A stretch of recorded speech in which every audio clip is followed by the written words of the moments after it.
ಕುಂತಿದೇವಿ ಅವಳೇ ಬಂದಳೆ ಬರಲಾರಳು. ಲೋಕದಲ್ಲಿ ಕೆಟ್ಟ ಮಕ್ಕಳಿರುತ್ತಾರೆ, ಕೆಟ್ಟ ತಾಯಿಯಂದಿರಲಾರಳು ಎನ್ನುವುದಕ್ಕೆ ಸಾಕ್ಷಿ ಹಿಂದೊಂದು ಪ್ರಕರಣವೇ ನಾಗಿ ಹೋಗಿದೆ. ಅದುವೇ ಭಾರ್ಗವರಾಮನ ಕತೆ.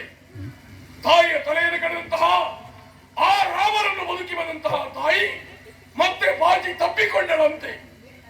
ತಾಯಿ ಯಾವತ್ತೂ ಮಕ್ಕಳನ್ನು ದ್ವೇಷಿಸುವುದಿಲ್ಲ.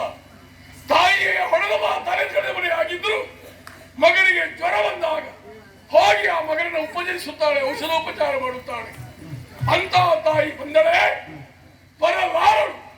ಕೌರವರಿಗೂ ಪಾಂಡವರಿಗೂ ಶಸ್ತ್ರಾಭ್ಯಾಸ ನಡೆಯುವಂತಹ ವೇಳೆಯಲ್ಲಿ ಅರ್ಜುನನೇ ಮೇಲುಗೈಯಾಗಿ ವಿಜೃಂಭಿಸುತ್ತಾ ಇರುವಾಗ ಅವರಿಗೆ ಸಮಾನರಾದವರು ಯಾರೂ ಇರಲಿಲ್ಲ.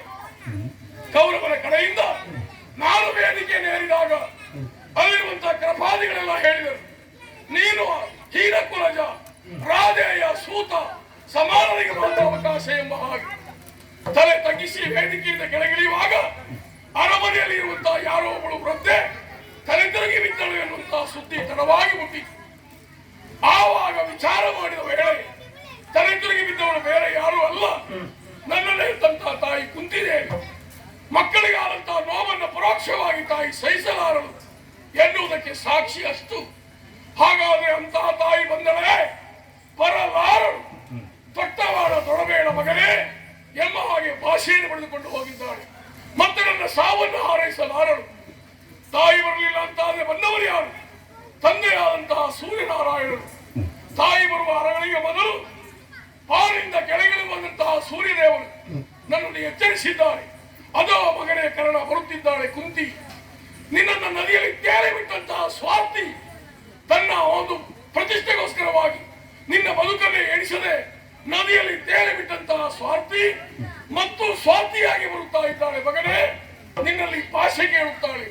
ಪಾಶೆ ಕೊಡಬೇಡ ಮಗನೇ, ಪಾಶೆ ಕೊಟ್ಟು ಕೊರಳಿಗೆ ಪಾಶ ಹಾಕಿಕೊಳ್ಳಬೇಡ ಎನ್ನುವ ಹಾಗೆ ಎಚ್ಚರಿಸಿ ಹೋದಂತಹ ಆ ಸೂರ್ಯನಾರಾಯಣರು ಬರಲಾರರು. ಹಾಗಾದ್ರೆ ಮತ್ತೊಬ್ಬ ಬಲ್ಲವ ಯಾರು? ಅವರೇ ಶ್ರೀನಾಥ, ಶ್ರೀಕೃಷ್ಣ. ಇದುವರೆಗೆ ಪಾರ್ಥನ ರಥದಲ್ಲಿ ಸಾರಥಿಯಾದಂತಹ ಶ್ರೀಕೃಷ್ಣ ಬ್ರಾಹ್ಮಣ ವೇಷಧಾರಿಯಾಗಿ ಬಂದಿದ್ದಾರೆ. ಭಗವಂತನೇ ಬಂದು ಕರ್ಣ ನಿನ್ನ ಬದುಕು ಸಾಕು ಮುಗಿಸು ಎನ್ನುವಾಗ, ಆ ಭಗವಂತನೇ ಆಜ್ಞೆ ಮಾಡುವಾಗ ಬದುಕುವುದಕ್ಕೆ ನಾನು ಯಾರು ಎಷ್ಟರವ? ಶ್ರೀಕೃಷ್ಣನೇ ಬಯಸುತ್ತಾ ಇದ್ದಾನೆ ಎಂಬಾಗ ಇದು ನನ್ನ ಬದುಕಿನ ಭಾಗ್ಯವಾದ ಎನ್ನುವಾಗಿ ಭಾವಿಸುತ್ತೇನೆ. ಸ್ವಾಮಿ, ನಮಗೆ ಬೇಕಾದ ಅಮೃತ ಕಲಶದಲ್ಲಿರುವಂತಹ ಆ ಕಲಶದಿಂದ ಇರುವಂತಹ ಅಮೃತದಿಂದ ನಿಮಗೆ ದಾರೆಯನ್ನು ಕೊಡಬೇಕು.